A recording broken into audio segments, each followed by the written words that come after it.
कहानी स्टार्ट होती है सियोल शहर को दिखाए हुए, जहाँ पर अंधाधुंध कंस्ट्रक्शन चल रही थी, जहाँ पर बड़ी बड़ी इमारतें बन रही थी, लोग महंगे महंगे घर खरीद रहे थे। इस कहानी को one of the lead character Carl Woo Song, जो एक अच्छी खासी जॉब करता था और फाइनली उसने 1.10 बिलियन के अंदर एक घर फाइनल कर ही लिया था। हालांकि उसकी कीमत कुछ घंटों पहले 1.1 बिलियन थी, लेकिन बढ़ती हुई प्राइसेस को देखकर वो इस प्रॉपर्टी को खरीदना चाहता था, क्योंकि उसी पास में एक टी-जैक लाइन आने वाली थी, एक सबवे लाइन थी, तो इस वजह से प्रॉपर्टी का रेट और ज्यादा बढ़ने वाला था इन द फ्यूचर। इसलिए वू सॉन्ग ज्यादा टाइम ना वेस्ट किए हुए उस प्रॉपर्टी को महंगे दामों में खरीद लेता है। यहाँ पर हमें उसकी लाइफ दिखाई जाती है कि कैसे उसने एक गांव से निकलकर अच्छी पढ़ाई करके एक कंपनी में अच्छी जॉब हासिल करी, फिर अलॉट ऑफ लोन वगैरह पास करवाए अपने नेम पर, और अपनी कंपनी से भी उधार माफिया जितना भी पैसा ले सकता था वो सब कुछ लिया, और वो सारा पैसा यानी जिंदगी की सारी कमाई उसने इस फ्लैट में लगाई। और अब इस फ्लैट को पाकर वो बहुत ज्यादा खुश था, जिसका स्क्वायर मीटर था 84, मतलब कैसे आप कह सकते हैं कि 101 गज का मकान। अब हर जॉब करने वाले की ख्वाहिश ये होती है कि जितना भी पैसा मिले एटलीस्ट शादी से पहले एक घर खरीदकर इंसान सेटल तो हो जाए, और वो सॉन्ग भी यही सब चाहता था। अब यहाँ पर उसने घर तो ले लिया, मगर कुछ ही दिन के बाद उसी ऊपर की फ्लोर से खटखट की आवाज आने लगी। उसकी नींद खराब हो गई। उसने अगले दिन सोचा कि ठीक है, मैं जाकर ऊपर वाले फ्लोर वाले पर्सन को बोलूंगा। फिर रोजमर्रा की जिंदगी शुरू हो गई। वो अपनी जॉब पर गया, काम वगैरह किया। वहीं पर ऑफिस में उसका सीनियर कुलीग उसे छेड़ने लगता है कि देख रहे हो तुम्हारे कुलीग को, उसने अपना पैसा शेयर मार्केट में लगाया और रातों रात अमीर बन गया, और उसने अब अपनी जॉब भी छोड़ने का डिसाइड कर लिया है, अब खुद का बिजनेस करेगा। क्या तुम्हें नहीं लगता कि तुमने अपना सारा पैसा जो इस बेकार की प्रॉपर्टी में लगाया है, अगर उसकी जगह शेयर मार्केट में लगा लेते तो कितने गुना ज्यादा मुनाफा कमाते। इन बातों को दिन भर वो सॉन्ग सोचता रहता। वहीं पर उसका दोस्त भी आ जाता है और बताता है कि यार वैसे ट्रेडिंग इतनी भी बुरी नहीं है, अगर ट्रेडिंग इनसाइट्स मिल जाए, मतलब कि आगे फ्यूचर में क्या होने वाला है, तो हम अपनी ही कैपिटल का 100-200 भी नहीं बल्कि 800% से भी ज्यादा मुनाफा कमा सकते हैं। यानी एक ही दिन में तेरा पूरा का पूरा फ्लैट लोन फ्री हो जाएगा। अब घर जाते वक्त भी वो सॉन्ग के माइंड में ये सारी बातें घूम रही थी, मगर इस बार थोड़ी अलग बातचीत होती है।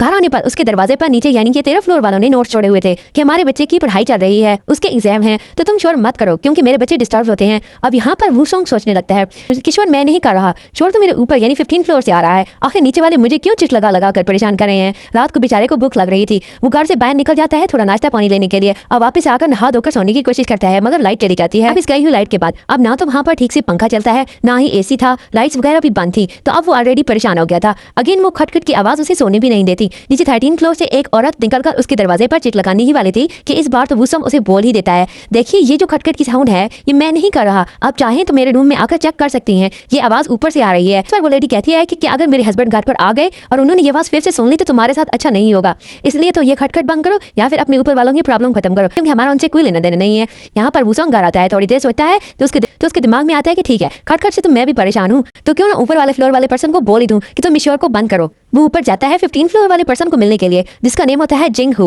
और वो बताता है कि देखो भाई परेशान तो मैं खुद भी हूँ। अब ये जो शोर हो रहा था ये सिर्फ एक ही लाइन में हो रहा था, यानी कि 1301, फिर 1401, फिर 1501, 1601, 1701, फिर सीधा उसके ऊपर पेंट हाउस। यहाँ पर जिंग हू बताता है कि ये शोर मुझे लग रहा है कि मेरे ऊपर वाले फ्लोर से आ रहा है, तो तुम जाकर ऊपर ही क्यों नहीं बोल देते। अब बेचारा वो सॉन्ग ऊपर 16 फ्लोर पर भी जाता है। इस वक्त वो अपने बच्चे को सुलाने की कोशिश कर रहा था। इस वक्त वो पर्सन बताता है कि देखो पूरी सोसाइटी में तुम्हारा ही नाम खराब है, तुम्हारा 14 फ्लोर से ही शोर आने लगता है, वो भी ऊपर तक आ रहा है। तो वो सॉन्ग कहता है कि हम तो जमीन पर रहते हैं यानी कि सरफेस पर, अगर मैं शोर करूंगा तो वो नीचे नहीं जाना चाहिए, तुम तो ऊपर की बात कर रहे हो, इसका मतलब है कि शोर और भी ऊपर से आ रहा है, तो वो और ज्यादा ऊपर जाता है। तो एक बुढ़ी फैमिली रह रही होती है। बुढ़े अंकल बताते हैं कि मैं तो ना ही शोर करता हूँ, हम तो उल्टा अपाहिज हैं, हमारे तो वैसे भी कान खराब है, तो हम स्पीकर वगैरह क्यों बजाएंगे, लगता है शोर इसके भी ऊपर से आ रहा है। अब वो सॉन्ग चलता चलता सीधा पहुंच जाता है पेंट हाउस में। अब यहाँ पर जो पेंट हाउस वाली लेडी थी पूरी सोसाइटी की मालकिन भी थी, और ऊपर से उसने 13 फ्लोर किराए पर दे रखा था। तो यहाँ पर वो सॉन्ग उसे बताता है कि देखिए नीचे 13 फ्लोर वाली आंटी है, वो बार बार मेरे दरवाजे पर चिट लगाकर चली जाती है कि शोर मत करो, जब मैं तो शोर कर ही नहीं रहा हूँ, शोर तो ऊपर से आ रहा है।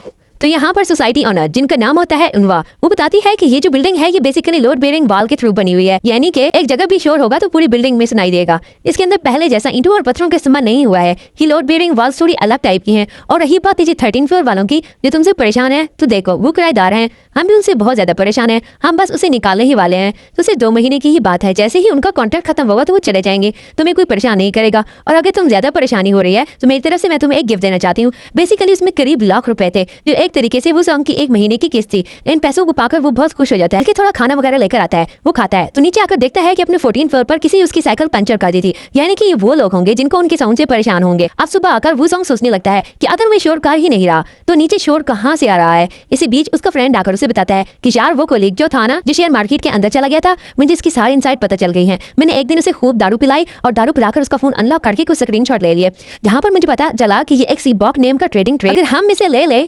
815 के रेट पर खरीद लें तो 15 अगस्त को सुबह 8 बजे उसका रिटर्न 815 गुना होगा। अगर तू चाहे तो अपना कुछ पैसा इसमें लगाकर अच्छा खासा मुनाफा कमा सकता है, लेकिन इसकी एटलीस्ट अमाउंट है 85 मिलियन।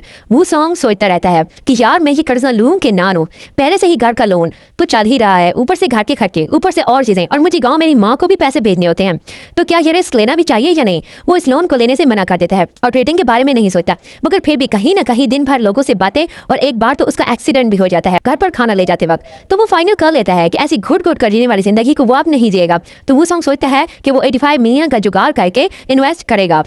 अगली सुबह उसके पास एक मैसेज आता है, तो उसी मैसेज को लेकर वो उसी कंपनी से बातचीत करने जाता है। वो उसकी प्रॉपर्टी के पेपर्स रखवाता है और वो बोलते हैं कि तुमने 1.1 बिलियन में इसको खरीदा है। यहाँ पर वो लोग इस फ्लैट की कीमत 8 मिलियन लगाते हैं, यानी कि समझ लो 2.10 मिलियन का लॉस। वुसोंग कहता है कि अरे रेट 8.50 मिलियन तो कर ले, लेकिन वो लोग वुसोंग को बताते हैं कि ये पार्टी अमेरिका से आ रही है, उनको 800 में डील डन करनी है, अगर तुम मानो तो आज की आज ही डील डन हो जाएगी। यही सोचते हुए वुसोंग अपने घर को गिरवी रखकर लोन उठा लेता है और सीधा उस पैसे को ट्रेड में लगा देता है और दिन भर उस पर नजर बनाए रखता है। उसके फ्रेंड ने कहा था कि अभी 8.21 पर चल रहा है, तो तुझे 8.15 वॉन पर उसको खरीदना है। ऐसा करते करते दिन निकल जाते हैं। वो अपने घर पर पूरी प्लानिंग लगा लेता है और हर एक चीज को सोचने समझने लगता है और फिर 815 के होने का इंतजार करता है। फिर एक ऐसा मोमेंट आता है कि उसके शेयर सीधा 815 पर गिर जाते हैं और वो उसे परचेज कर लेता है। अब उसे इंतजार होता है सिर्फ 8 दिनों का, 15 अगस्त का, जहां पर सुबह 8 बजे ये सारे शेयर्स बेचते रहते। मगर उससे पहले वो रात को सो पाता, अगेन से खट खट की आवाज आने लगती है और वो सॉन्ग सो नहीं पाता।